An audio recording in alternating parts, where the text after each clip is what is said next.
योग्यः पुरस्कारः। पूर्वं कश्चन राजा आसीत्।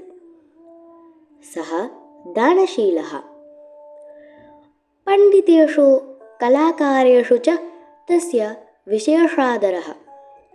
अतः तदा तदा विद्वत्सभाम् आयोज्य सः पण्डितादीन् सत्करोति स्म। विविधेषु कर्मसु कुशलाः अपि राजतः पुरस्कारं प्राप्नुवन्ति स्म। अर्हेभ्यः निर्धनेभ्यः अपि राजा धनं यच्छति स्म।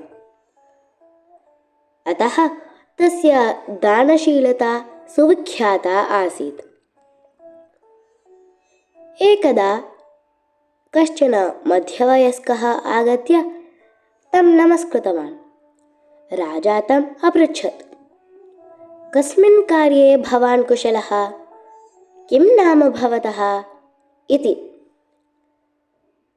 महाराज, मम नाम रसेशः इति। रजतं, ताम्रं, लोहं च अहं सुवर्णं करोमि इति अवदत् सः मध्यवयस्कः। उत्तमा एव विद्या आसादिता भवता। भवतः आपणः क्व अस्ति इति पृष्टवान् राजा। मम आपणः क्वापि नास्ति। ग्रामं ग्रामं गच्छन् सुवर्णेच्छुकेभ्यः लोहादिकं प्राप्य अहं सुवर्णं प्रतियच्छामि इति अवदत् रसेशः। राजा ज्ञातवान् यत् अयं कश्चन वञ्चकः इति। तथापि किमपि अवदन् सः एकं रिक्तं लोहपात्रं तस्मै दत्तवान्। एतस्य दर्शनात् रसेशः नितरां खिन्नः।